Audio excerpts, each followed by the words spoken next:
Okay, ready when you are, Leader. Thank you. Just want to say welcome to everybody here for the meeting this morning, 9th of February 2020. I would think we're all in now. And just point out there's an advisory meeting. It's being held via Teams to consider the reports on the agenda, and following the consideration of those reports, members of the executive will make their feelings known, and following that I will make the decision as to whether to endorse the executive's decision or not. Right, over to you, Andrew. Thank you very much, Leader, and again welcome to the Executive Advisory on the 9th of February. The meeting is being recorded and we will make a copy of the recording available on the Council's website within the next 2 working days. If there are any technical problems, we will adjourn the meeting and then reconvene, but we will keep you informed of that. We have been experiencing some problems this morning here with our remote access, but hopefully everything has now been resolved and we won't have that issue. I'm pleased to ask you to make sure that you remain on mute until you need to speak, and we'll come to you in turn when that is the case. The format of the meeting will be as the agenda that was published and circulated to everyone, and I'll hand back now to the Leader of Council just to do the usual roll call, just to make sure everybody can see and hear. Thank you very much, Leader. Back to you. Yep, thank you, and my apologies because I may seem a bit distant at points during the early meeting. I'm certainly having a few legacy issues with connection at the moment. So if I could just go around the executive, and if you could confirm, please, that you can see and hear. Thank you, with the exception, of course, of Councillor Slocum, who is not with us this morning. So Councillor Caswell. Good morning, Leader. Good morning, members. I can clearly hear and see everything. Thank you. Thank you. Councillor Duddridge. Yeah, good morning, everybody. Councillor Lance Duddridge. I can see and hear everything clearly. Thank you. Councillor Gilling, I don't know whether he's made it. He was having significant problems before. And he's he's currently not with us, but we'll keep an eye out for him. Hopefully he will be able to get through. Thank you. Councillor Mark Healy. Yeah, good morning, everybody. Mark Healy, portfolio holder for commercial and asset management. I can clearly see and hear everything. Thank you. Thank you. Councillor Keane. Yes, good morning, everyone. Councillor Janet Keane, portfolio holder for communities, wellbeing and climate change. I confirm that I can see and hear everyone very well. Thank you. And I'll just nip round management team that I can see. Mr. Bamsey. Good morning, everybody. Doug Bamsey, Deputy Chief Executive. I confirm I can hear and see everything. Thank you. Mrs. Turner. Good morning, everybody. I'm Alison Turner, Strategic Director and Section 151 Officer. I can confirm I can see and hear everything. Thank you. Thank you. Chief Exec. Good morning, Bob Brown, Chief Executive. I can confirm I can see and hear everything. Right. Now I'm struggling. Is Claire Fawn here?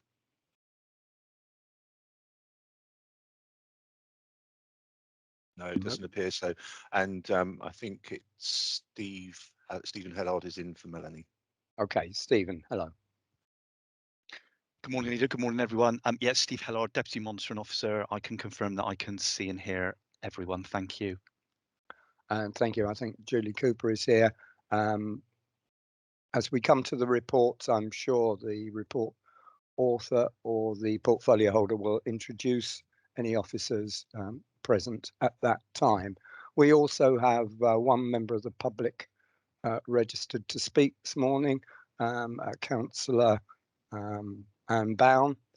I don't believe I've received the comments or questions in advance from Councillor Bown. Is that correct? That's correct, Leader. Okay, so in that case, we'll take Councillor Bown item 6, and if there are any questions that we're unable to answer, then we will provide written answers to those questions should they arise. Right. We also have other observers as well. There seems quite a bit of interest in the community infrastructure report. So, members, without further ado, apologies. Yes, thank you very much, Leader, and apologies today from the Deputy Leader, Councillor Slocum. Thank you. And of course, if Councillor Gilling's unable to attend through IT issues, then we will confirm his apologies as well. Right. Agenda item 2, minutes of the meeting held on the 24th of November 2021. I'm sure they've been circulated in advance. I've certainly had a read of them. Are members happy that they are true and fair record? If there are any dissents or abstentions, please utter now. In that case, I'll take those as read. Declarations of interest. Are there, Councillor Keane? Thank you, Leader.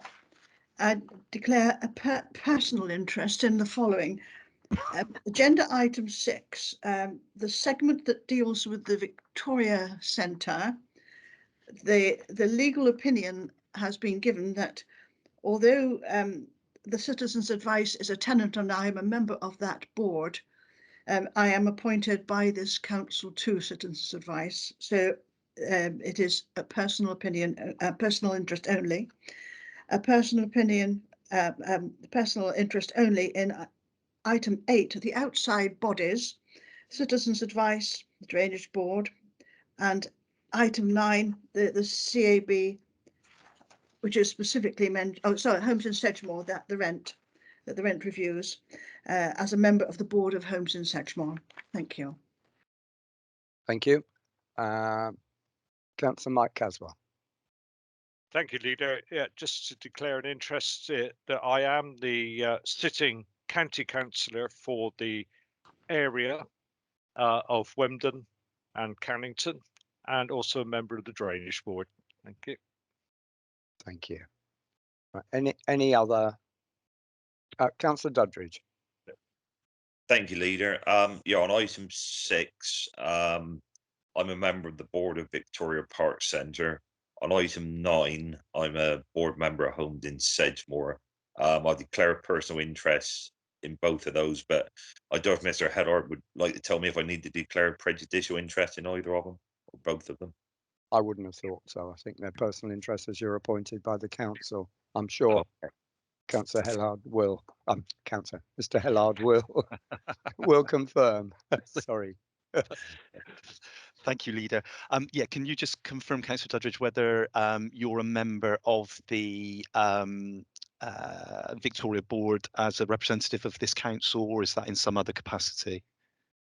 I wasn't appointed by this council, but I went on the board when I became a councillor in 2015. I wasn't actually appointed by this council.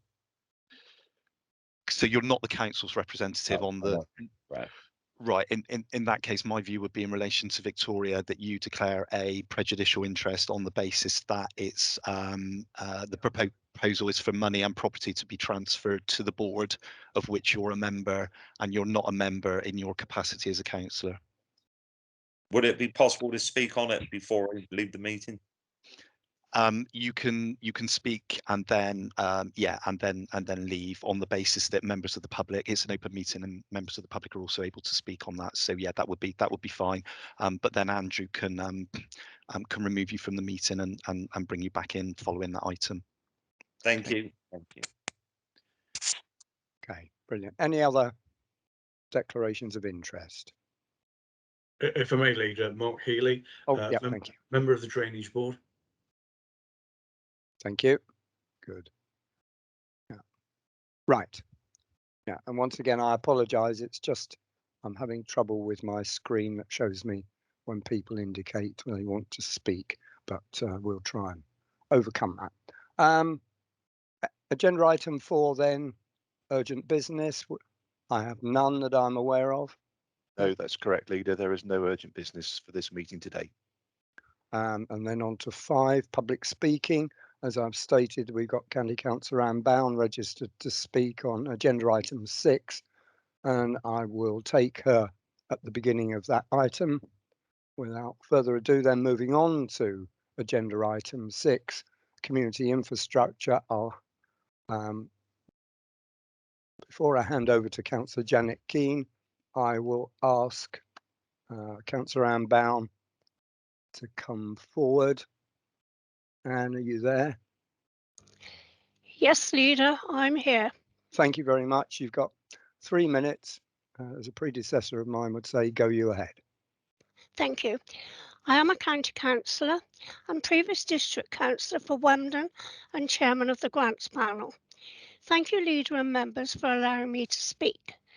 When the trustees first put the plans and ideas forward for the village hall, we were told that there would be no cost to the residents of Wenden.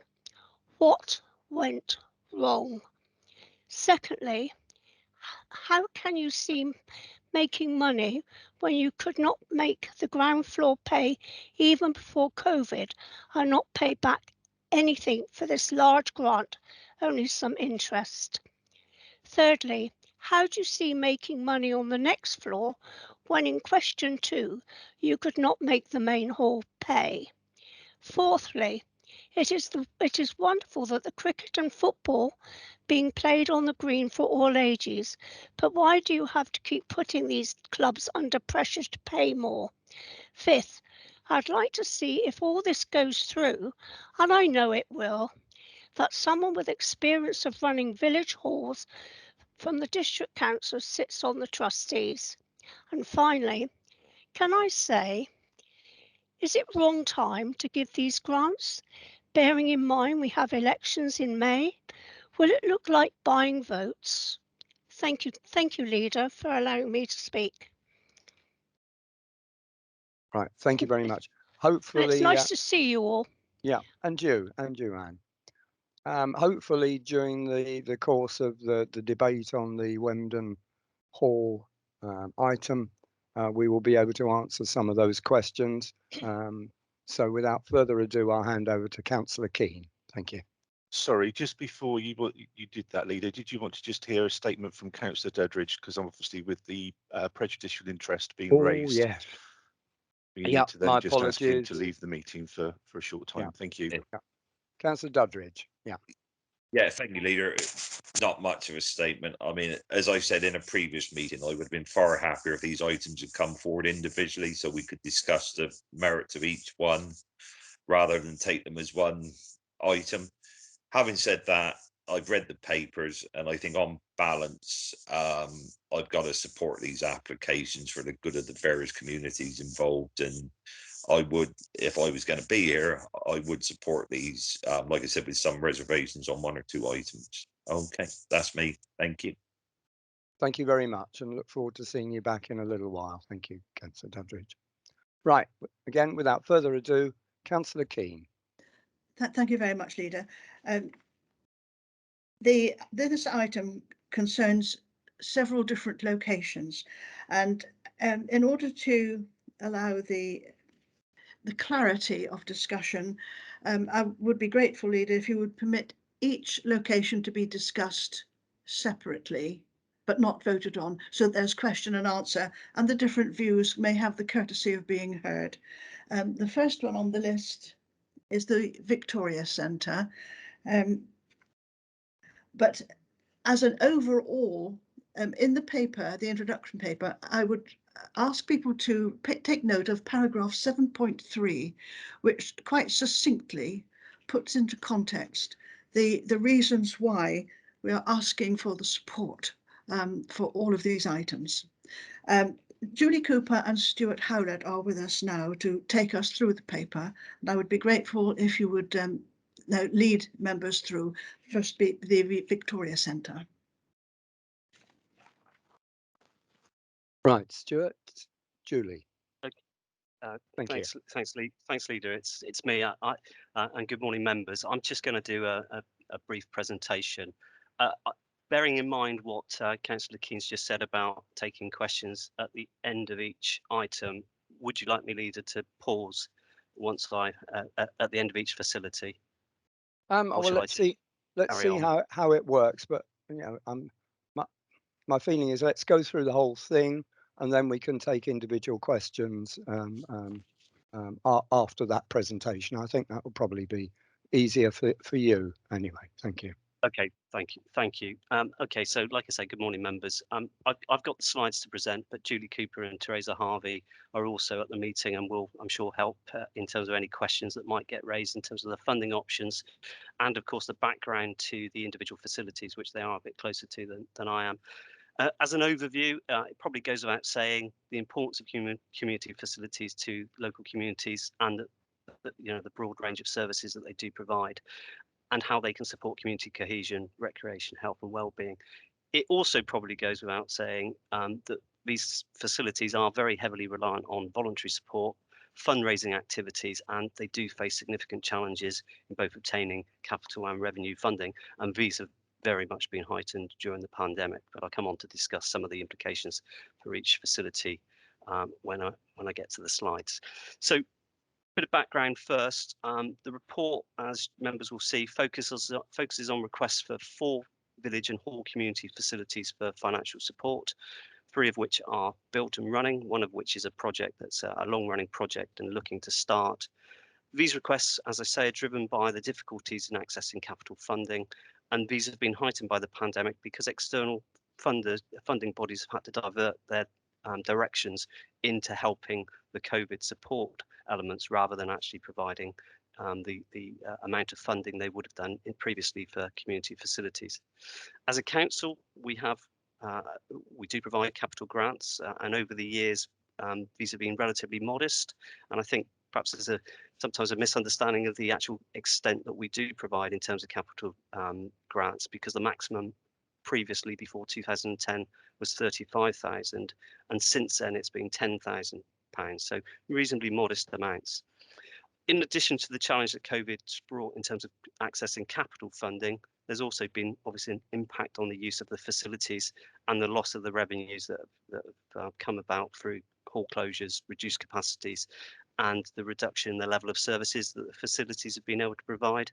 And of course, that includes impacts on fundraising as well. So it's been a bit of a double whammy for capital funding and revenue. The report, as listed on the slide, considers the requests from the 4 facilities, so Victoria Park Community Centre, Wenden Village Hall, Watchfield Village Hall, and Wheelstock Community Hub project, which I've helpfully said not built, just so that you know that's the project that's not built. The slides in line with the report appendices do set out the position and extent of the request for financial support for the facilities and sets out legacy and other matters, including SIL options. As I've said from the outset, facilities identified either make, or in the case of the Wheelstock Hub, will make an important contribution to community cohesion.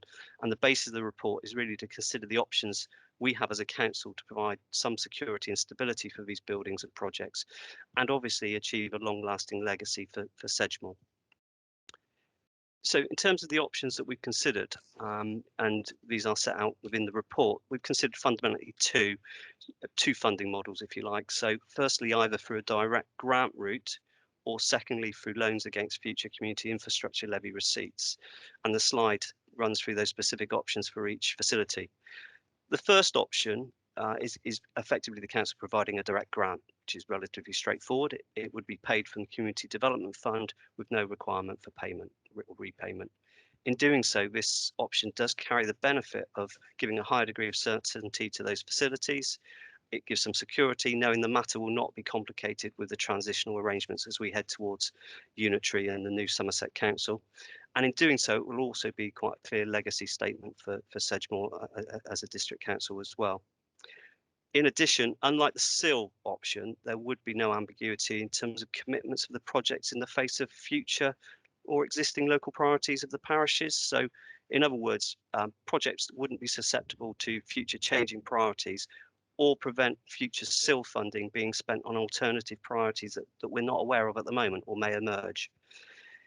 In doing so, Council, as the slide says, will need to be mindful there may be some criticism over the reversion of what have been previously agreed loan agreements, or in some cases, a change in approach from what we've done on other schemes. And the report does note the sharpened playing fields and how we use SIL receipts as a way of a loan in terms of lieu of future SIL receipts. So that is an example where we have used the SIL option.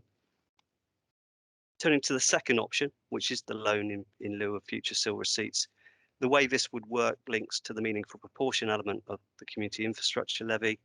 That's payable. That's an element that's payable to the local communities based on either 15% of the total SIL receipts within a parish that would be paid on development on commencement, or where there's a neighbourhood plan in existence, 25%.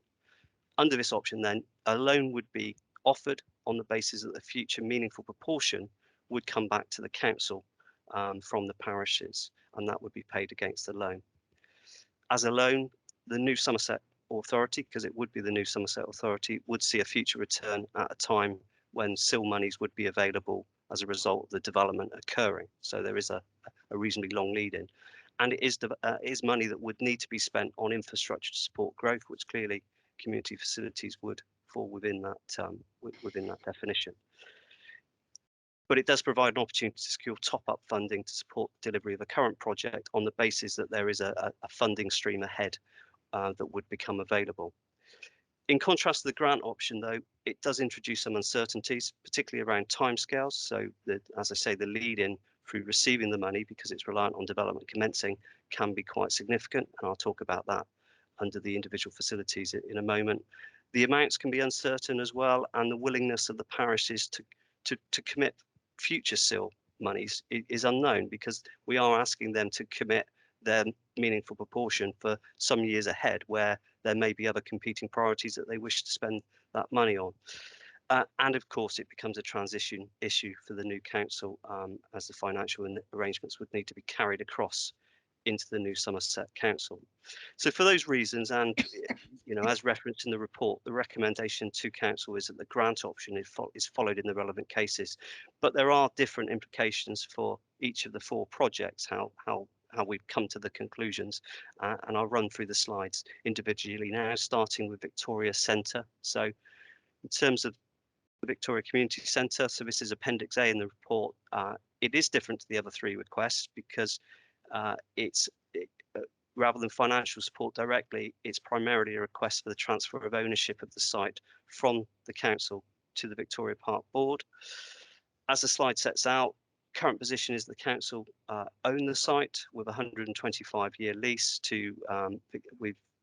with the Victoria Park Community Centre until 2141, with rents payable from the medical centre and the pharmacy to the community centre. However, as members will know, the medical centre is now closed, which has a knock-on viability effect on the pharmacy as well, and of course potentially triggers an option for the pharmacy to quit the lease as well. So, and of course then there's the further impact on viability of the centre given the loss of the rent or potential loss of the rent from the medical centre. In addition, we are aware that there has been a recent significant drop in cafe income, presumably because of the closure of the medical centre. Currently, the situation is that rent would be honoured by the clinical commissioning group until the break clause in the lease in 2025, and also Bridgewater Town Council are providing revenue funding of £20,000 per annum. As the site is owned by ourselves, if it failed, it would mean it would be our responsibility to find appropriate uses for the buildings, and obviously that would involve resources and difficulties for the council in doing that. The request in this case is a transfer of the ownership from Sedgemoor District Council to Victoria Park Community Centre, as well as a one-off payment of £20,000 to cover off transitional arrangements, so that's like the legals, etc. This payment has previously been agreed by the management team in December of last year. In terms of legacy, there's an opportunity obviously to support the Victoria Park Board in taking the centre forward and ensuring the centre can have a sustainable future. And of course, it would build on the council's success in driving forward the initial project, which has been really successful in delivering a multi-use community hub within a deprived area where there really was a significant deficit of facilities, which is why the council, were the drivers behind the project in the beginning.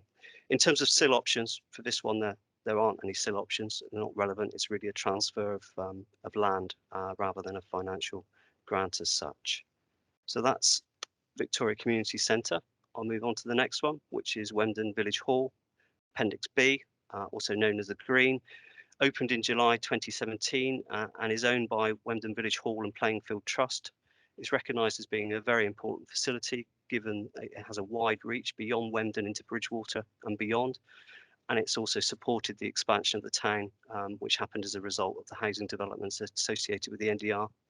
It's a very well used facility. It draws users in for a wide area and offers a wide range of sports, including a number of football pitches with junior provision and cricket facilities that also form part of Somerset County Cricket Club's match and training capacity. Also provides nursery facilities, which were specifically brought forward to make up a previous deficit for the town, and current plans include operating a youth hub from the upper floor. It's faced a number of challenges, as members will be aware, during the delivery phase and as a consequence of COVID. And as with the other facilities, this has caused problems in terms of revenue issues.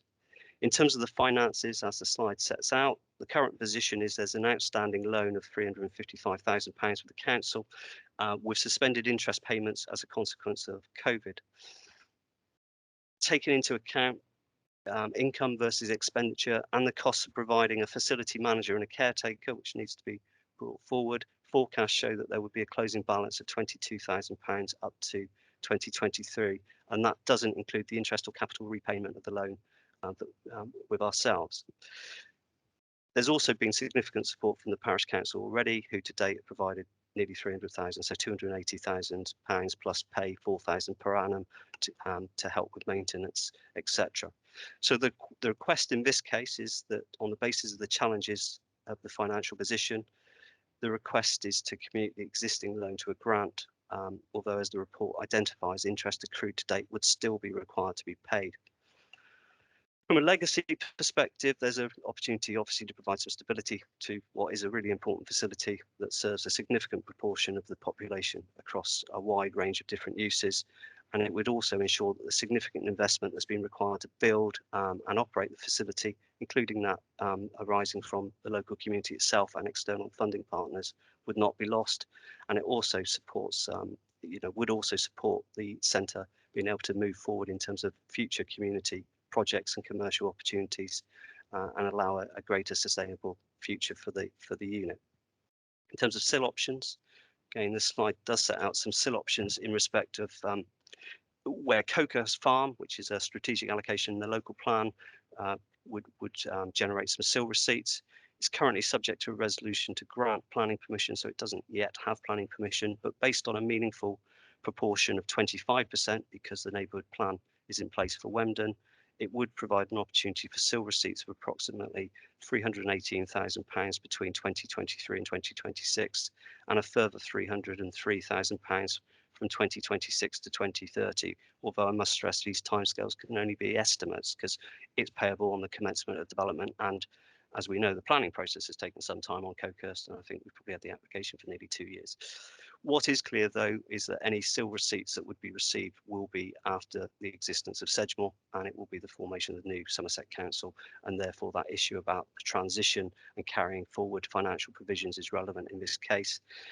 In addition, I think the extent the parish council already committed towards the project is significant, and again, it's unknown, what the appetite would be for our future SIL spending on the project, given there will be other wider projects and priorities emerging over the future years. So that's Wenden, and then Watchfield. So Watchfield Village Hall, Appendix C of the report. I think you can probably see from the photograph some of the issues. It's a wooden building that's been in use from 1933. It's very well valued in terms of the local community, and it is the only public building within the parish of Burnham without. In 2015, the council agreed a capital grant of £10,000 towards its recladding, and that does remain extant. But subsequent advice has suggested that the building should be rebuilt, and in 2017, planning permission was granted for a replacement building. The existing condition has restricted hiring ability, and it was closed throughout the pandemic, resulting in a loss of revenue. And I think the scaffolding and other things that are around the building, because of its condition, have also had an impact on that as well. The cost of the rebuild project is estimated to be around £400,000, and last year, to help support opportunities for obtaining external funding, the Village Hall Committee have registered to become a charitable incorporated organisation. And in terms of other support, Burnham Without Parish Council have committed £50,000 towards the project. In terms of requests, no actual specific amount has been requested, although it's obvious that any financial support would be welcomed. And so the report recommends a grant of £50,000 to match the parish council's investment into the project. In terms of legacy, well, as the slide says, there's an opportunity to support a project that is looking to deliver a fit-for-purpose community hall within an area where there's no other facilities. And in terms of SIL options, there are some, but it is only really modest amounts. Although it would be calculated, the meaningful proportion would be calculated at 25% because Burnham Without falls within the Burnham, I can't say the word, Burnham, On-Sea and Highbridge neighbourhood plan area. It would only be a small amount of future development that would occur within Burnham Without. So the estimate is a modest £35,000 likely to come forward between 2024 and 2027. As this is the only facility in the parish, it's unlikely there would be many other competing priorities for SIL spending. However, given the small amount, uncertain timescale, it's considered that a grant at this stage is probably more appropriate. And then the final facility, which is Wheelstock Community Hub, Appendix D of the report. This is a community-led project established in response to residents' concerns regarding planned locations for play facilities to address and also to address a deficit of community facilities within Woolstock and Stockmoor villages. Members will know that Stockmoor and Woolstock were originally allocated as a strategic allocation at South Bridgewater, and the subsequent planning applications were subject to extensive negotiations in respect of infrastructure requirements. Given the scale of the development, there was obviously a significant draw in terms of the infrastructure requirements. And unfortunately, as a result of the overall viability of the development, no direct contribution was possible for community facilities. And this deficit has been raised as a significant concern over the years since, particularly from local residents and community groups. The Wheelstock Hub project was established in 2015, and its purpose is to fund, build and run a community building for the benefit of the community. And subsequently, land has been secured, gifted through Law Homes for Section 106 on a subsequent housing application, and planning permission was granted for the proposed facility, again, I think 2018, 2019, and this remains extant. Build feasibility cost the project at £1.3 million. In terms of requests to date, £510,000 have been secured, and that's a mixture of Hinckley Mitigation Fund, so £300,000 from there, and North Petherton Town Council, who've supported in the region of £210,000. But this still does leave a shortfall of £790,000 for the project. So the request of the council is for financial support either to help deliver the facility or to support it coming forward in phases. Clearly, supporting it coming forward in phases would reduce any ask, but it would still provide an opportunity to bring the project forward in a meaningful way and to help bring forward, importantly, the more commercial elements of the scheme to help support revenue and its overall sustainability. And the plan on the slide, as you can see, I'll just use my cursor, it's this area here we're suggesting as a phase one, which would allow the nursery and the cafe to come forward. And it would also free up and allow the multi-use games area, which has been held up by the non-delivery of the project, to come forward as well. The report recommends a grant of £350,000 to facilitate the delivery of the first phase alongside the existing funding that's been secured. In terms of legacy, it would be the opportunity to address that deficit in community facilities at Stockmoor and Woolstock. And as I say, the council have faced significant criticism in the past over this. It would also support the delivery of a facility that will become, I'm sure, a focal point for the area, with facilities to enable local activity and to support community cohesion of that area as a whole. In terms of SIL options, there isn't a specific housing scheme within Woolstock and Stockmoor that would generate future SIL receipts, but potential future options exist from the residential phase of Bridgewater Gateway, which is again an allocation in the local plan. That would suggest an estimated SIL meaningful proportion of around £150,000, and there may be opportunities to secure further contributions through Section 106 for community facilities in lieu of direct provision within that scheme. But in terms of planning, it's only just started. We're only at a pre-application stage. There's no planning application on the table to date, and therefore timelines and outcomes are very uncertain at this stage, and therefore we don't think there will be any clarity until significantly beyond the lifetime of Sedgemoor, and that's the reason why we've suggested the grant option for Wheelstock and Hub as well, the Wheelstock Hub as well.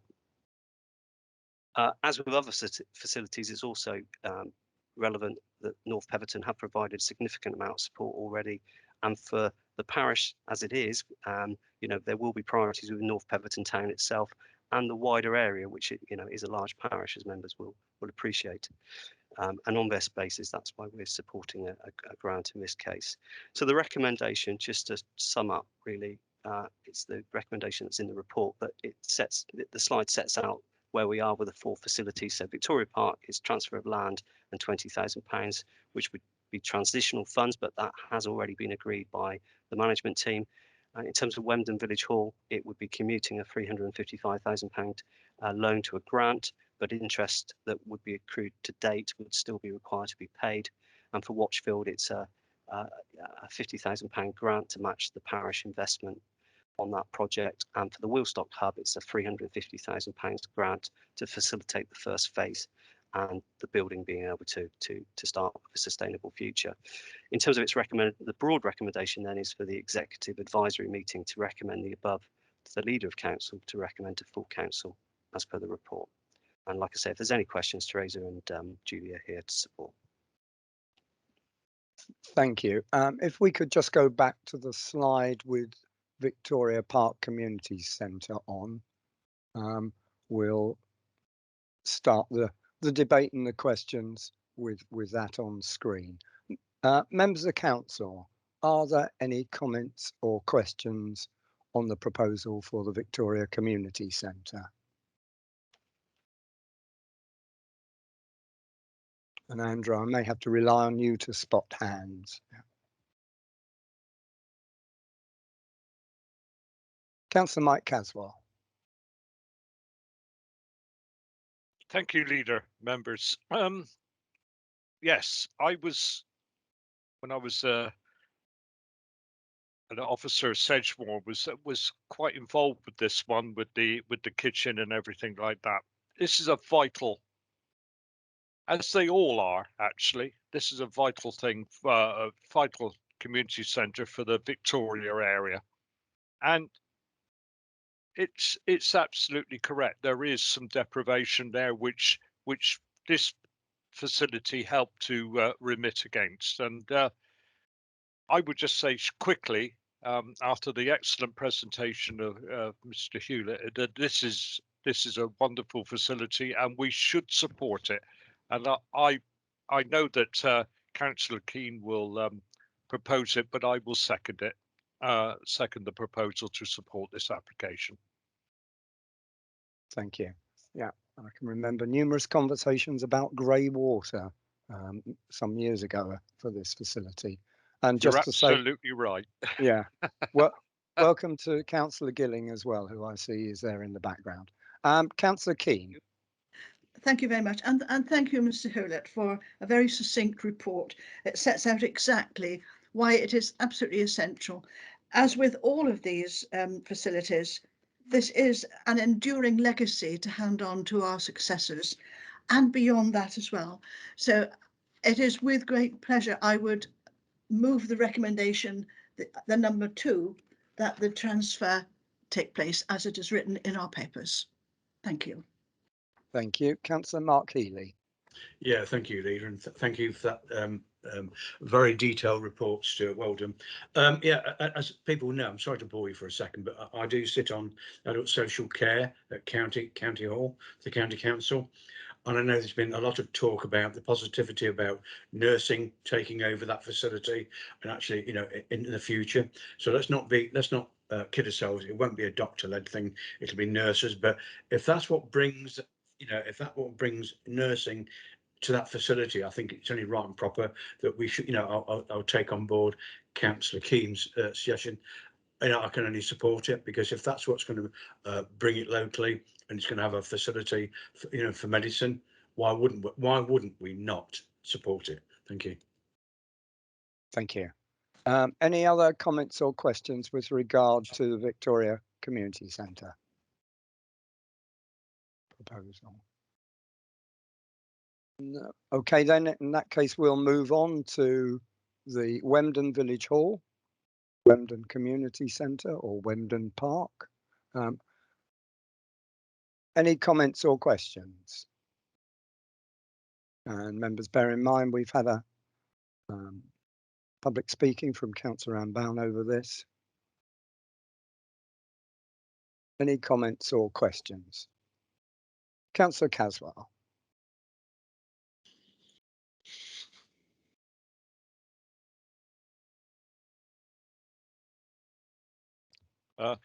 Yes, Councillor Keane had her hand up before me, Leader. I'll follow Councillor Keane. Okay, Councillor Keane. Thank you very much, Leader. As has been said, this is a vital facility, not just for the immediate area, but for a very much wider area, including the neighbouring villages. And I know that the speaker, our guest speaker, did emphasise some of the difficulties at the very beginning, but those were years ago now. And so much has happened since then. And I think people should take note of the fact that over the last 2 years, at least, the management people of Wenden, they have had to face unexpected difficulties thrown at them that were outside of anyone's control. But the fact is, it is still there. It is still providing a service. There is huge evidence of the need of it. And the local members can actually testify to you that it is not a question of us just giving. The local population is also giving. There are generous supporters. They are giving their time, their work, their labour in order to continue some of the work to finish off what was started some time ago. And I have absolutely no hesitation in recommending this so strongly. If we don't do it, the cost and the additional deprivation will be much greater. And I do feel that we have a duty to our population, not just the local ones, but for a much wider area. And if you look at the photograph, it is a very well designed building. It is very well built so far. And this could, in the years to come, be an exemplar of what a community facility should be. And it would be to our credit that we have been the ones who have done the heavy lifting to make sure that it exists for the next generation of councillors and the people whom they must serve, because we exist only to give service, not for any other reason. Thank you, Leader. Thank you. Yes, and I can remember the time when I had hair. This certainly added to the fact that my hair has disappeared over the years. So yes, yeah. Councillor Caswell. Thank you, Leader. Members, this facility, which I visit quite often, has grown in stature. It is renowned throughout the whole of Somerset as being a real good facility for the people of Sedgemoor, not just the people of Wenden. There's people visit this site and use its facilities from all over Sedgemoor. It's a wonderful thing. And, you go there and you see, during the winter months, you see young children playing football in complete safety.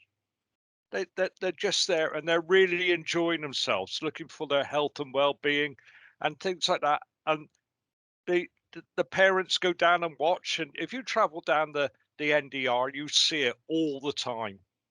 And during the summer, there's the cricket out there, and they're with their cricket, with their strangely coloured cricket bats, which are about 5 and 6 years old, all playing cricket. I wish that when I was younger, we had a facility like this, because I could have watched cricket and played cricket until the cows came home.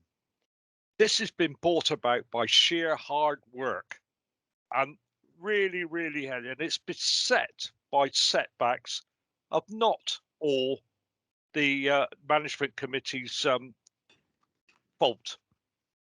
They lost grants.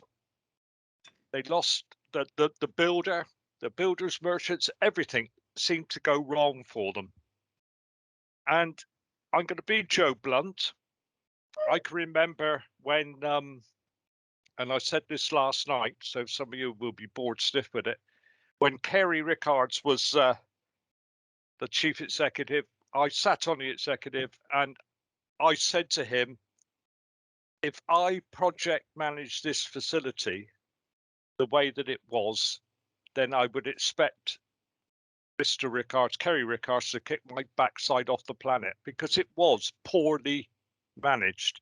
The contractor who was in charge of the building of this, there was no critical path, there was no sort of cohesion, and that was to the detriment. And this is one of the reasons why we had this at this moment in time. We have to fully support this. It is a wonderful facility for everybody. Now, the COVID situation hasn't done them any good at all. They couldn't let the building out for weddings, funerals, bar mitzvahs, anything else you like. The bar couldn't open, but the facility was there, and occasionally you'd go and you'd see people still trying to play football and cricket and whatever. And there's another little bit. If you drive into the car park and move to the left, there's a little area down there. I know it's nothing particularly to do with the village hall, but it's a lovely, tranquil, wonderfully green area. And it's like a little oasis in the center of the NDR and Wenden and things like that. And it's a wonderful place to sit and watch nature. And this is all because of the go-ahead thoughts of that council and the village hall, the Wenden facility. Let's support this. We're not going to lose. We made a grant of £303,000, whatever, and that's they have that. They have that as a loan. All we're doing is cutting the loan off and giving them and saying, well, that's it. Call it quits, draw a line under it. That is it. We're not going to lose any money. The only way we'd ever lose, well, we are going to lose it because we'll never ever get it back any other way, is if this facility folds, then the land and everything reverts back to the developer who's done a lot of the developing in that area, and we end up with another housing estate instead of a place where people can grow, people can use this for the whole of Sedgemoor. And I think it's a wonderful facility, and we should support it with everything, every breath of our lungs, I tell you. Thank you. Bye. Thank you for that. Members, I don't wish to go into the histrionics of this. We are where we are now. We're looking to move forward, giving the opportunity for the village hall to secure its future and continue the work that it does within the community. It was interesting to note that when I went out on, I think it was Friday or Saturday last week, that the first person I bumped into was a resident of the Poldens, which was certainly showed me that the facility is there for many. And to Councillor Caswell, it's never too late to learn. I'm sure they will be able to provide you with lessons in cricket, and certainly we could bring a video team down there to film that, should you wish to follow that route. Councillor Healy. Yeah, thank you, and well said, Mike, for all your words. But as my portfolio says, I'm the portfolio holder for commercial and asset management. There's a couple of things that Stuart Howlett said, which is of interest. One was the interest about the payback guarantee. Have the council agreed to pay the money back, if you like, almost in perpetuity? Another thing that sprang to mind, I don't know whether somebody said it earlier on, but I think it would be very nice if the council was able to have a place or two places on their management board to if you like, to control, I'll rephrase that, to help facilitate for the future. I noticed that the present chairman is on this call at the moment. Not that I'm asking him to make comment at all, but do members agree that we should have some form of if you like, interest involved for the future? Thank you. Yeah, thank you for that. I mean, because of the angst and the neither black nor white on this one, I have perhaps three three requests, which I'll come to at the end of the debate. But thank you for that, Councillor Healy. I'm just going to go to Julie Cooper. Thank you. It's just really to underscore some of the points that have been made. The site was designated as recreational ground. There was definitely a deficit in football and cricket facilities and the associated changing facilities which the hall provides. There was also a deficit in nursery provision. When I was involved, people were having to, from Wenden, were having to take their children to Pillarton to have a nursery place. And I think it shows the confidence that in the running of the hall and the value of the hall, that so many funders who aren't foolish, they have many people applying to funds, many projects, many very good projects, and they have provided funding. So altogether there's a lot of funders, there's over 100 local donors, and the total cost so far has been about 2.5 million. So our proportion of investment is quite good. You know, it levers in quite a lot of external funding, and I think that you know, they have had unusually difficult things to overcome, and they have been impacted, that community, very much by the NDR and the Hinckley traffic. And so having a facility there has been, I think, really important to that community, because it brings the community together, and the wider hinterland, not just Bridgewater, but much further afield. Thank you. Councillor Keane. Thank you. Both Ms Bown and Councillor Healy did mention the advisability of our council, and perhaps our successor as well, to have at least one place on the management committee at Wenden, and I strongly support that. And if those two places are voting places, because that would provide reassurance not only to the wider public but to the elected members now and in the future, that everything is being done that can be done and being done properly. Thank you. Thank you. Is there any other member of council wishing to speak? Okay, I think what I will say is, excuse me, that this was in the balance for me, but certainly my recent attendance there and viewing has changed my mind. I would certainly welcome the opportunity to provide membership to the trust board if that would be at all possible.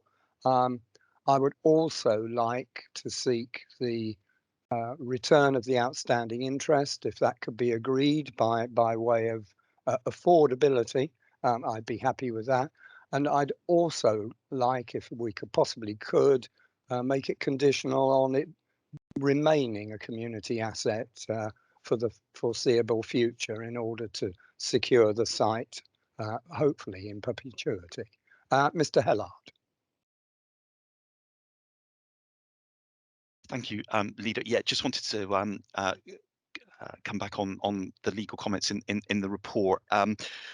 Obviously, we will need if members are minded to agree the recommendation, we will need a grant agreement. So suggest that any resolution should be subject to a grant agreement being approved by the monitoring officer, and also subject to the monitoring officer being satisfied that no subsidy control issues arise.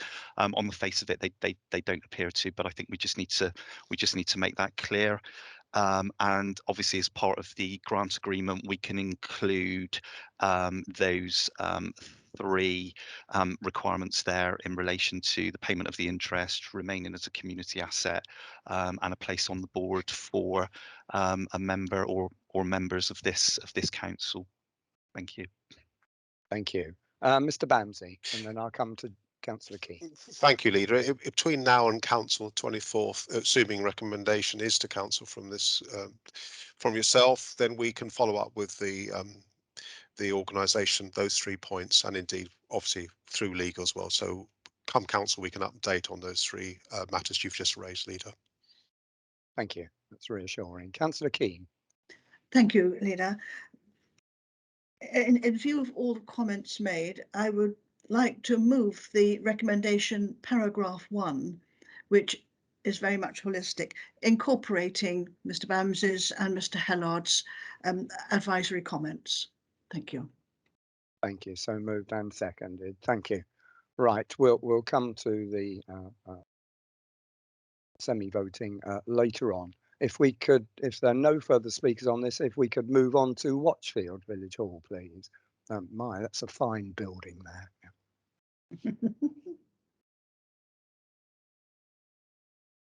Right, any comments or questions, members?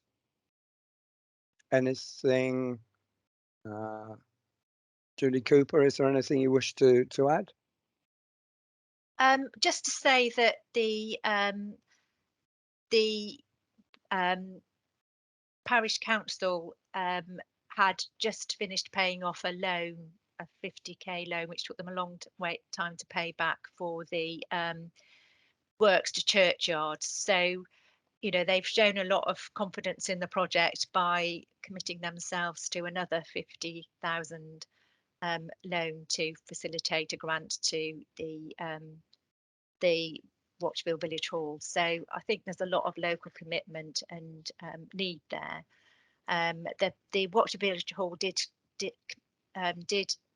think about a loan themselves, but I think they were nervous because a lot of the people in the constituency are not quite so affluent as in other areas, so they didn't want to take on a loan and then have to you know, and then take that on themselves. So the parish council support has been key. We'd like to, we've match funded in other, not to this extent, but we've match funded before when the parish council have shown a high degree of support. Thank you. Members, any comments or questions? Yes, Leader, if I may. Yep, certainly. Councillor Gilling. My apologies for being so late to the start of the meeting, but IT let me down badly, but we've now cracked that shell. I want to lend my support to anything that Watchfield Hall tries to do, because I believe that it's workable. There's a valuable little community out there. And having attended a meeting with, I think, in excess of 200 people in that building, it was a miracle that it still stood. Nevertheless, it was an interesting experience, I have to say. And it was a job to know where the drafts were coming from. I knew exactly where they were going to, but I wasn't quite sure where they were coming from. But it's a building that is in certainly a community that is well worthy of support. And as its board member, I would willingly support that application. Thank you. Thank you very much. Councillor Healy. Yes, sorry, I haven't got so much to say today, Leader, forgive me, but I do feel quite passionate about all this with village halls. You know, if anything needs supporting, it's this, and I'll agree with Councillor Gilling. You know, it's a very modest building, and I'll use your words. I could think of other things to call it, but I mean, what a modest building it is. And if anything needs, if you like, supporting, it's this. So if I could second it, I would do. Thank you. Thank you. It's interesting. We have a number of buildings that look quite similar around the district. Yeah, I can remember Stall Village Hall looking much the same many years ago, but thankfully it's not now. But yeah, it's had the opportunity to be reborn. Members, any other? It's not unique. No. Members, any other comments or questions, or shall we move on to the final one in this section, which is the Wheelstock Community Hub? Okay, we'll move on to Woolstock. Thank you. Members, any comments or questions? Councillor Bill Revens.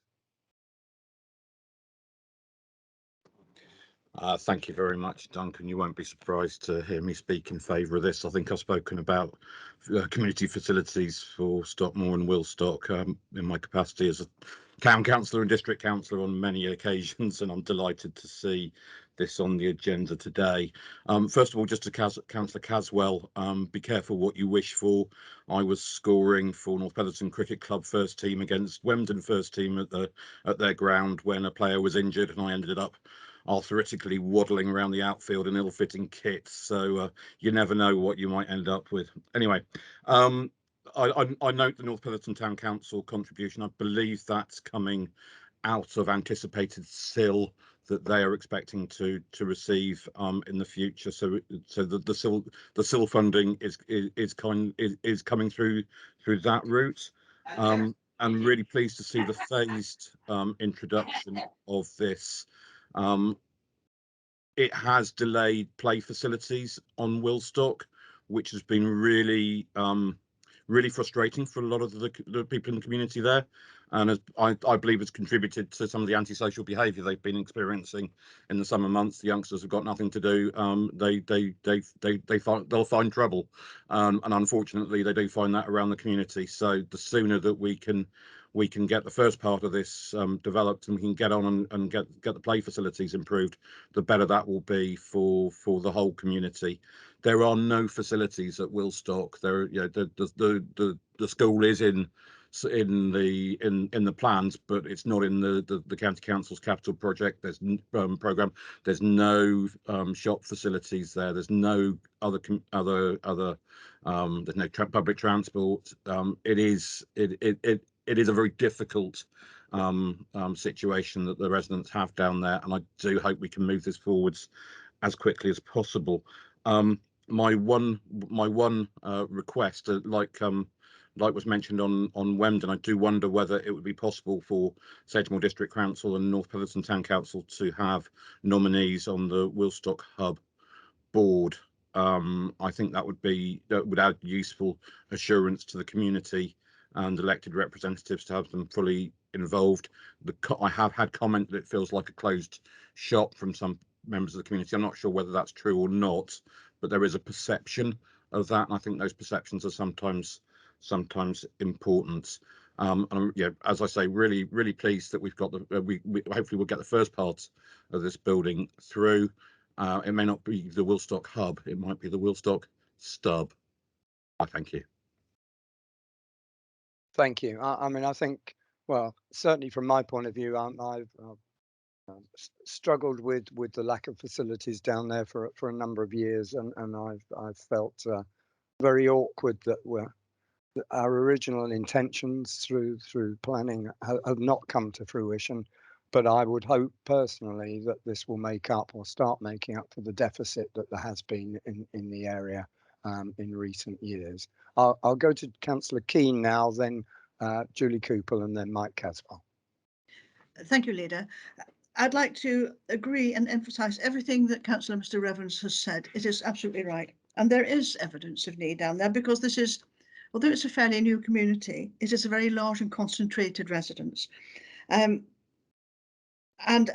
I'm quite sure, in fact, I've been reassured that there are many local residents, the local active people there are in urgent discussions and very positive discussions with many outside lending sources or financial grant sources, which will close the gap, if not completely, but will put them in the right direction. But the need for this, because of their location, just that little bit further from Bridgewater Town Centre and that out of walking distance from North Petherton Centre, I think this is as much of a priority in its way as is Wenden. And again, I would agree with Mr. Evans that I think in order to make sure that local people feel that this is their project, their ownership, that either their town council or this council and our successor should have one place on the board, and if that could be incorporated with the recommendation, using some of the advice that Mr. Hennard gave us for the Wenden, which is very sound. Thank you. Thank you. Yes, I certainly wouldn't want to speak for the town council. I've had a number of conversations with Councillor Bradford. Not short conversations about this, but certainly a number of conversations about this, and I'm sure the town council would make up their own mind as to whether they wanted to request a seat on the board. But I think Sedgemoor or its successor making that request is not unreasonable. I'll go to Julie now, Julie Cooper. Thank you. Just to say that we've had an update on the costs. So this would be the cost to build all the do all the groundworks up to floor level for the whole site, and that obviously the groundworks for the mug would be done by the developer. So that would be done to floor level, and then the building containing the nursery, because obviously that does generate an income, and the county council wishing to pay towards putting a nursery in that building. And then the rest would be used as sort of pump priming to secure the rest of the funding. Now, that's about, with our contribution, that takes them up to about 66%, if my maths is correct, of the total funding. And they were in positive discussions with the lottery before COVID, and then of course the priorities of the lottery changed, all the funders' priorities changed to direct delivery to support vulnerable communities away from doing these major capital projects. So they are back in discussions with the lottery, and I'm sure our commitment here will make a big difference to those discussions. And also to say that they need to make a start on site by August, as that is the condition of the Hinckley Community funding, which was 300,000. So they need to have made a start in the ground by August, otherwise they're at risk of losing that funding. And of course, the longer the delay, the higher the costs go to build it. So the sooner you can bring building forward, the better, in terms of not the cost not building, so it becomes unviable. Right, thank you for that. Councillor Mike Caswell.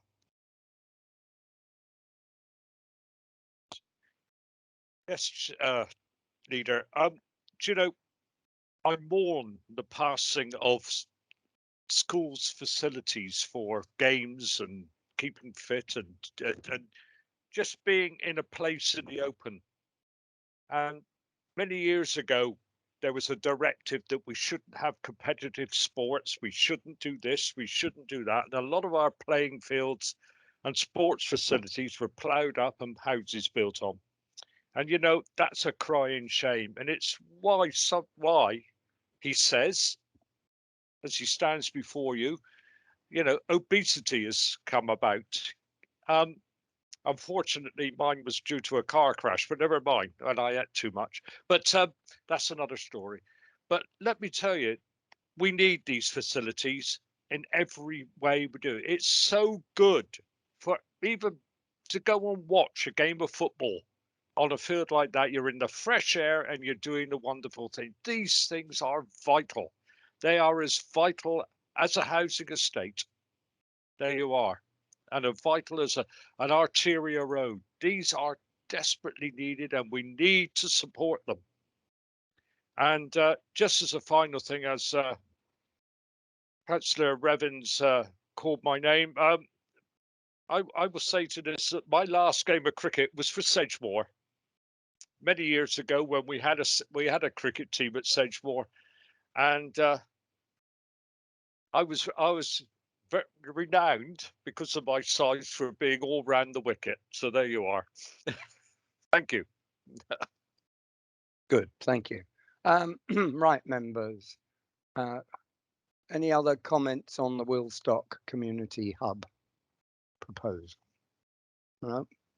Okay, then going back to all of the requests that we've had, and there's the summary on the screen now, with the additional requests that we have suggested. I put those to you now, but prior to doing that, Julie Cooper.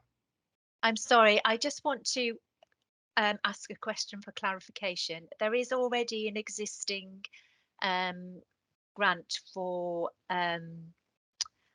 Watchfield of 10,000. So I just need clarification that either it would be 40,000 at this meeting because they've already got 10,000 in the pot, or whether it would be 50,000 plus the 10,000 already agreed. Sorry, Leader, my suggestion is leave that alone. Yeah. Leave that alone. That's already a commitment. Yeah. So okay, that's fine. Chief Exec, Mr. Brown. Thank you. I just wanted to address very briefly the speaker that we had obviously raised an issue in terms of motivation for some of these reports. I just wanted to make it clear, because this is an item that's been recorded, that obviously the motivation of officers, and I think the council generally has the best interest of the community at heart, and the reasons for bringing these forward are set out in detail in the report, and that is the only grounds for motivation for us bringing these forward to you for decisions today. So I just wanted to make that abundantly clear before you reach your decision and reach a conclusion on the matters that have been recommended before you, Leader. Thank you. And I would go back to what Councillor Keane said originally, that the thinking behind these is it's important that the future financial stability of these halls is considered ahead of the vesting day, to ensure that Sedgemoor residents have community assets that they can continue to use, and that is the sole and primary reason for the request. So, members, I'm going to ask you now, are there any dissenting voices? Please speak now or forever hold your peace. Are there any abstentions? Mr. Melchiorish. Thank you very much. That looks to be unanimous from the advisory meeting. So it's over to you, Leader, to confirm that you're happy to support recommendation 1, which is the grant requests, plus those additional recommendations that have come out through the meeting. These will be recommendations to full council, which will be on the 24th of February, and that will give officers enough time to update those recommendations with those additional conditions attached to them. And recommendation 2, which is around the transfer of the Victoria Park Community Centre to the Victoria Park Community Centre Board. So over to you, Leader, to confirm. I'm happy so to do. Thank you very much. Thank you, colleagues. I appreciate all your thoughts. Thank you. Right. Well said. And thank you for those attending the meeting today for those items. Thank you. Moving on then to agenda item 7, a town deal business case sign off. Members will be aware of the time that we've spent on this and the semi-success that we've been having with it. And I hope members, when they come to hear the debate and the short presentation from Nathaniel, that they will be happy to support the sign off. So without further ado, over to you, Nathaniel. Thank you. Good morning to everyone. So today's paper is to seek approval from the executive to submit to government the summary business case, very similar to what we did with the barrier a couple of weeks ago, to be able to draw down £400,000 worth of town deal funding towards as a contribution to the Dunball project, and this is the second of 11 projects being supported by the Bridgewater Town Deal, which will be able to access that 23.2 million allocation.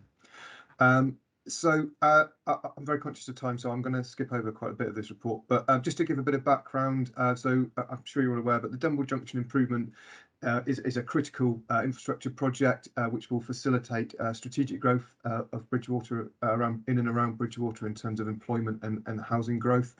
Also, it will reduce congestion and facilitate efficient traffic flows as well between the town centre, which we are, as part of the town deal, investing significantly in, and the wider area as well. The project is being led by Somerset County Council and forms part of an additional funding bid to Levelling Up, which was successful last year for £10 million. And I just think it's important just to let the executive know that the original allocation within the town deal was 2.2 million as part of that wider contribution to the project. But because of the Levelling Up fund, it has been reduced to 400,000.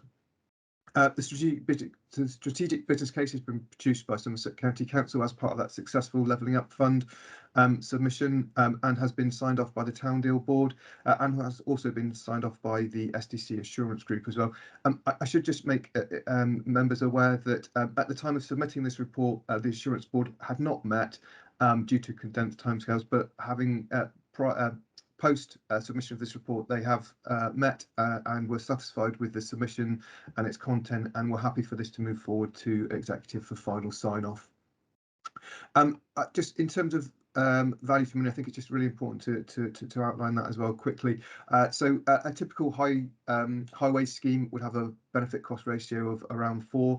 This scheme has a benefit cost ratio of 23.9, which shows its exceptional value for money from a transport project investment perspective. And again, very aware of time, so I just really want to conclude. I'm happy to take any questions afterwards. But ultimately, that the delivery of this planned improvement to Dunball Junction is critical to the continued growth of Bridgewater. It has been endorsed by the Town Deal Board, has also been endorsed by the SDC Assurance Group, and is ready to be submitted to government on approval from executive. So recognise I rattled through that very quickly, but if anyone has any questions, happy to take them. No, thank you very much. Mr. Bamsey, is there anything you wish to add at this point? No, thank you. Thanks, very well dealt with it. Yeah, thank you. Good. Members, any comments or questions? I mean, I have to say, the prospects are that it's a fairly exciting time for what is Sedgemoor at the moment, and certainly for the greater Somerset, and certainly a project of this kind will have untold benefits for many people for many years to come. So thank you for preparing the report, and thank you for getting it to this stage. Members, any other comments or questions, or are we happy to take a sounding from the executive? No? Okay. Are there any dissenting voices to approve this for submission to government? Are there any abstentions? Mr. Melchior. Thank you very much, Leader. That is clearly a unanimous recommendation to you to support that the business case is submitted for the drawdown of the £400,000 for the Dunball Junction improvements. Thank you. Good. Moving on then to agenda item 8, just a small matter. What is probably a historic moment for the council, as in it being its last major formal budget, if you like, and certainly when I joined the council, I never thought I'd be saying that, or that I would be the last leader to present a budget at Sedgemoor District Council. So it's with mixed emotions at this stage that I bring members' attention to 8 recommendations that are on the report, and I also will say, as I have done in the past, that I look forward to presenting the budget in a few weeks' time, hopefully an inclusive budget that will contain a balanced budget that provides for the future of all members of the current Sedgemoor area. So without further ado, I'll hand over to Mrs. Turner to run through the technical details of the report. Thank you. Thank you, Leader. I've also got Tanya Mather on the call today in case there are any technical questions that members wish to ask. I'm not going to go through it in detail because the information, the majority of the information you've all seen before. This has gone through the budget process from the medium-term financial plan being presented to the Leader's high-level report, and then that was presented to joint scrutiny on the 10th of January. So there's been very little change. We were waiting for the final settlement figures. We've now had those, and it's very minimal change. We've had the final drainage boards in, and we now have all the parish precepts. So when the council papers are presented to you, all of that will be updated. None of that will have any significant impact on the figures in front of you today. The only in Appendix A, which is clearly all of the detail in terms of the tax set, the only thing I just wanted to draw your attention to was on page 33, which just lists the growth bids that are being requested as part of this tax set, just to show clearly the report that was first on this agenda has been approved, needs to go through to council, but just to see that we have included that within this report pending approval from members, and the funding for those projects will come from the Community Development Fund. So we're presenting a balanced budget to you, even though you've potentially agreed those recommendations, or they're recommended on to council for approval. there would be no impact on the fact that we've got a balanced budget presented, because we're recommending that they're funded from the Community Development Fund, which has sufficient funds in it to fund these one-off items. That's the only thing in Appendix A that I need to draw your attention to, because, as I say, the majority of it, that information has already been presented to you, but happy to answer any questions that you have. The other two appendices with this report, Appendix B, this is the first time that we've done a detailed report, which seems strange, and it's our last budget.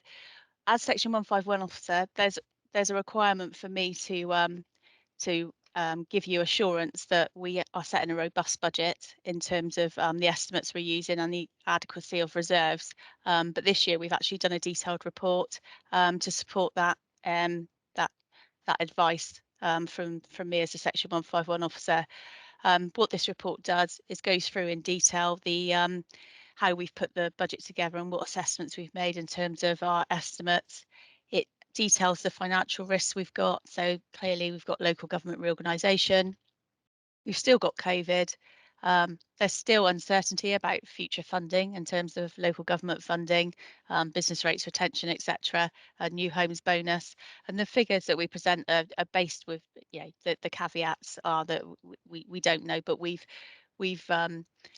estimated and put in place as much as we can with the information that we've got. But what we have got is adequate reserves to help us through any difficult period, and taking those reserves into the new council. So we'll be handing over Sedgemoor's finances, if you like, in a really positive position, and that's what that report is just confirming, that we've done that. As you know, we've had the managed use of balances approach for many years now, so we've always looked at setting a 5-year budget, not a 1-year budget. So this is a really important strategy, and has been very successful for us in terms of balancing our budgets over the years.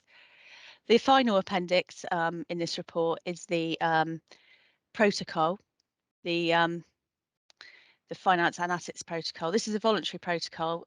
This went to the LGR Joint Committee on Friday and was approved, and all 5 councils have agreed that they will take this voluntary protocol as part of their budget set, to ask for members to approve the officers using this protocol. Now, it won't be in place until the 1st of April 2022, so we will have our budget set for 2022-23, so the last year of operation in terms of the council. But what this protocol does, because clearly this is the last year of all the individual councils setting their budget, and we will be going over to the new unitary. So as soon as this budget is set for all the councils, we will be looking at bringing together a joint budget for the new council. And it's not as straightforward as just adding all of those together, because obviously the assumptions that we've all made on things like future funding, etc., going forward will be different. So we will need to recast all of those figures. So we will be coming together with a joint council budget for the new authority, and it's important that any financial pressures that potentially could be on the new council going forward, that are discussed and highlighted, so that the new council are clear on sort of what they're taking on, I guess. So it's quite important that we have this protocol. As I said, it's a voluntary protocol. Once the SCO is issued, then the Secretary of State may issue a direction under Section 24 of the Local Government Act, which will mirror this voluntary protocol, except for it will be much more prescriptive on entering into contracts. You don't have to have a Section 24, but quite often unitary councils do, but you don't have to. But the government may very well give us a direction. But this sort of sets us up, so we'll be operating in that way anyway, on an informal basis, in terms of our decisions going forward. So that's what this voluntary protocol does. I'm happy that it won't preclude us from carrying on with what we've got agreed in our budgets in terms of our financial commitments.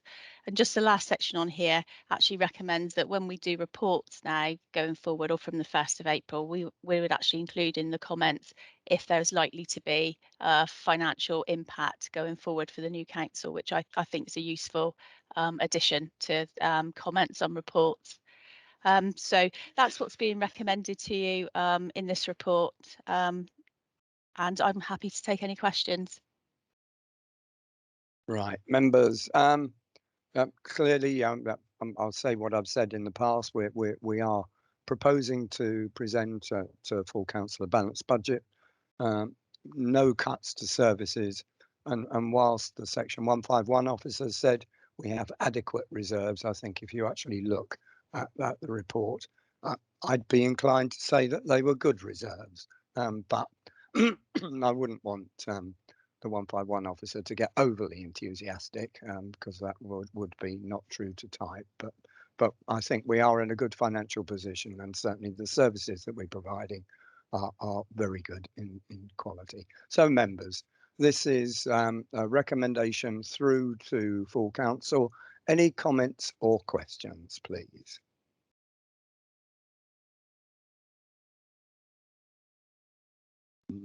Well, there will be 2 additional recommendations, which are Appendix A, noting, and Appendix C to approve, in addition to the 8 currently. In that case, then, I'll ask members, are there any dissenting voices? Any abstentions? Mr. Melchiorish. Thank you very much, Leader. So that's clearly a unanimous recommendation to you to support the 3 sets of recommendations in Appendix A, B and C moving forward to the full council meeting on the 24th of February. So if you're happy to confirm those. I'm happy so to do. Thank you very much. And then moving forward on to agenda item 9, which is the rent set. We've got a covering report.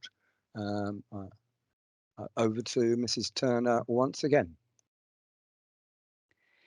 Thank you, Leader. I'm joined by Janet Pascoe for this item, so if members have any questions at the end, I'm sure between us we're happy to answer any questions.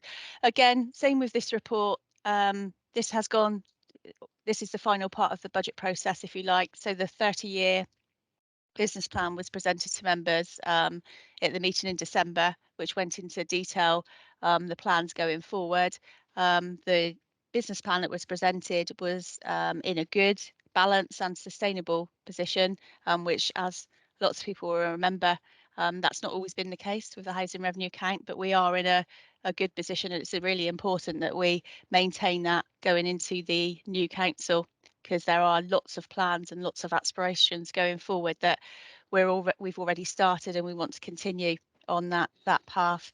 Just in terms of the detail within the report, we have got quite a lot of growth that has been included within the rent set report to move forward with projects. That growth is detailed in the appendix on page 51. Find it, page 51 through to page 53. Sorry, I'm just trying to find it. A lot of the growth items relate to compliance work, so that will be quite reassuring that we've made sure that we've got resources in place to address any compliance work that's been highlighted. We've also requested that there's an ongoing budget to repurchase ex-council house properties as strategic purchases for stock redevelopment, just part of our development plans. And we've also got priority bids in the report for items such as fire safety cladding, Westfield House and balcony works, and also a pilot for net zero carbon works, which is one of the sort of projects and aspirations moving forward in terms of our housing stock. Clearly, we need to pilot that project first before we make any big decisions on additional funding to be put in place. So just to summarise, the housing revenue account is in a good position, and what we're presenting to you today again is a balanced account and it also manages to build in funding for our future aspirations in terms of our housing stock. So a positive position. I don't wish to add anything else, but if anybody's got any questions, be happy to answer them. Right, members, any comments or questions? Again, this will be recommendations through to full council at the end of February. Councillor Healy. Yeah, thank you, Leader, and thank you for that report, Alison. One thing I'd like to ask, you're about buying council houses back off, the present owners. Can you hear me? Yep, we can hear you. Oh, sorry, my screen's gone totally berserk. So are we buying it back off at current market forces, or is there any dispensation that they possibly bought the house on the cheap in the first place? No, I'll rephrase that. At the required amount of money at the time.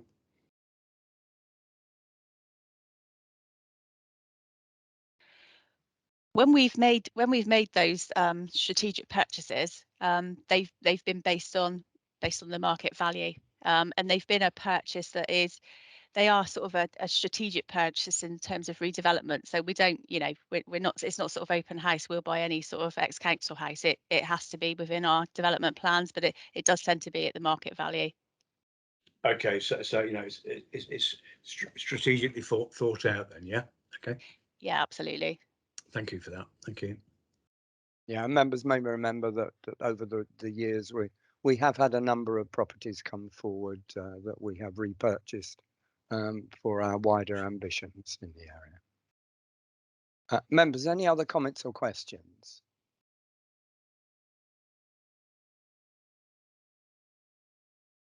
In that case, then present the report to you with the 6 recommendations. Are there any dissenting voices as we move forward to full council with this report?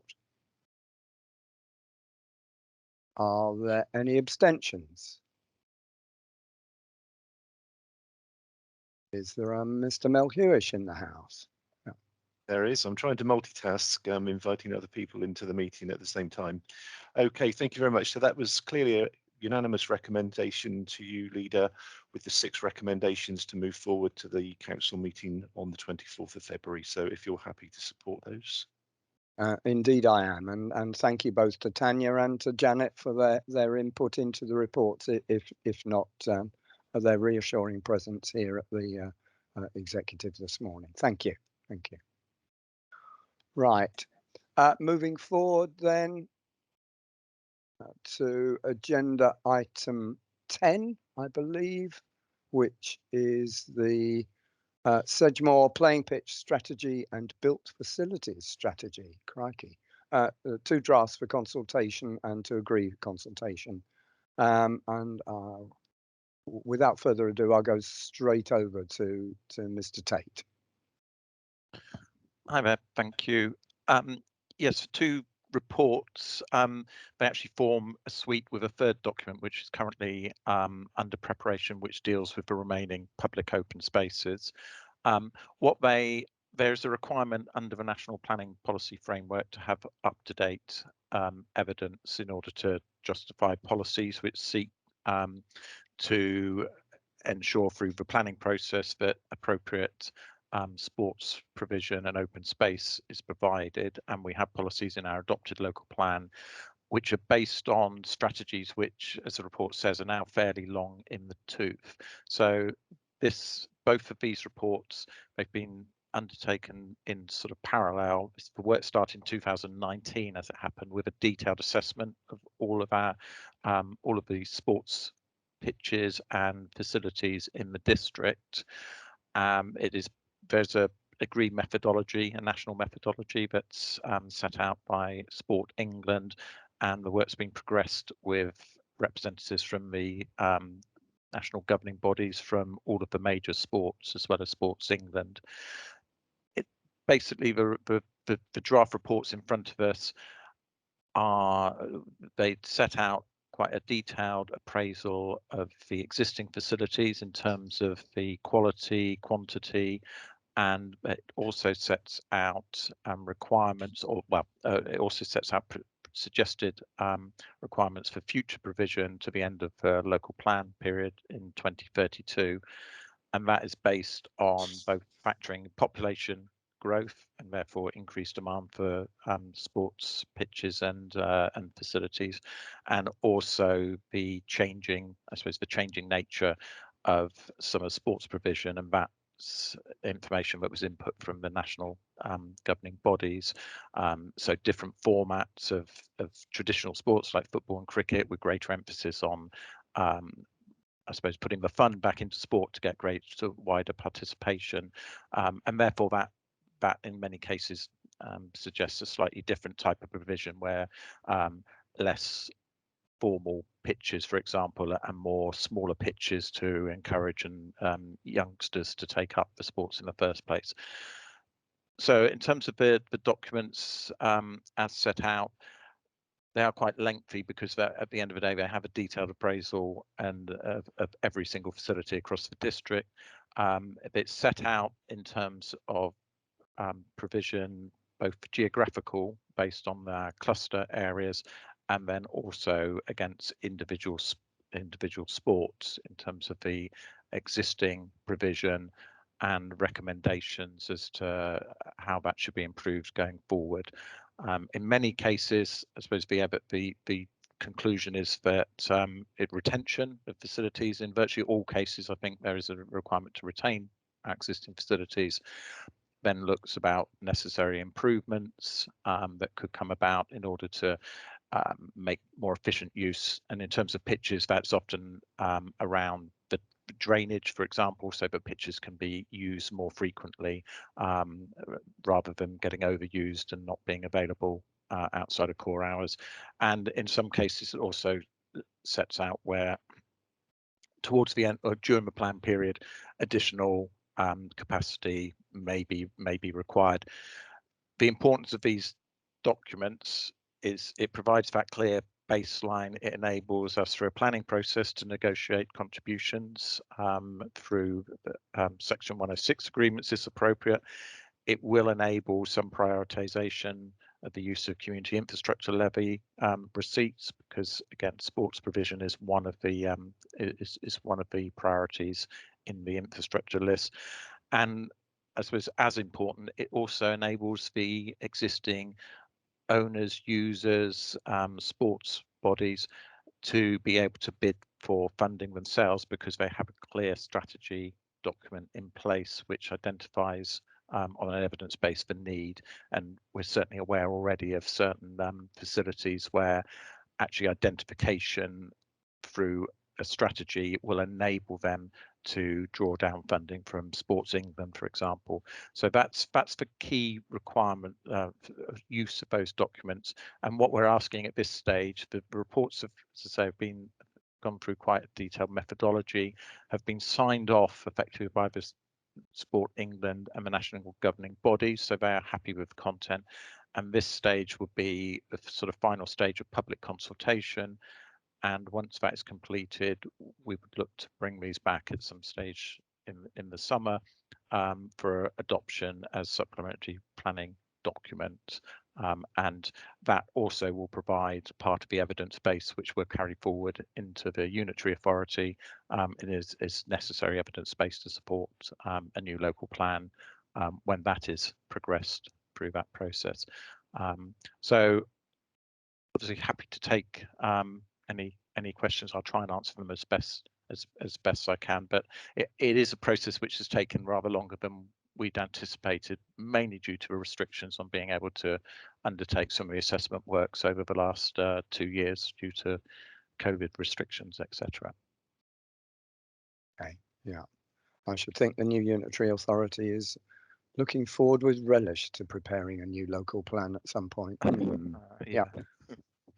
Councillor Keane. Thank you, Leader. I very much welcome this report, but I have a request, particularly to do with the playing pitches. Would it be possible to incorporate into the wording of your report that those who manage pitches actually work with this council and our colleague in Somerset West and Taunton, the ecological value of very careful management. For instance, the example is how grass is maintained, how their fences and borders and hedges are maintained, what, if any, chemicals or not are used in weeding. That is the day-to-day maintenance.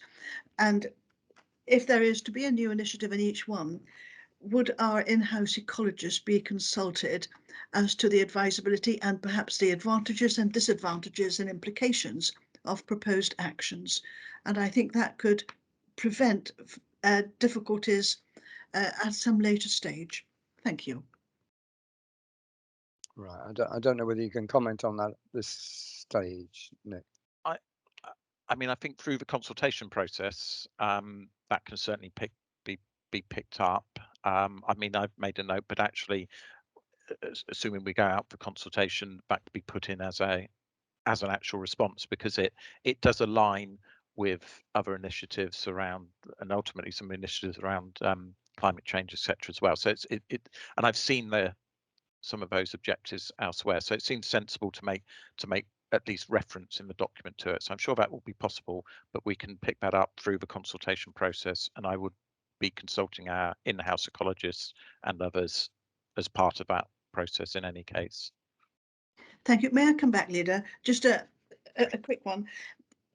If any local management committee has already got a track record of doing this, this adds greater strength to any applications they may make for grant funding for any local projects.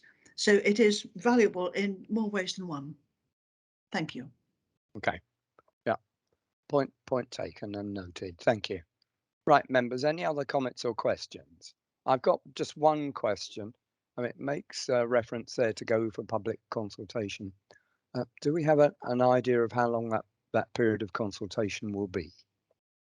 I was proposing, because I'm aware of other restrictions, that we would, because it is quite a technical document, we would put it out for 4 weeks. So I will check the calendar, but I wanted to close the public consultation before the start of the PERDA period.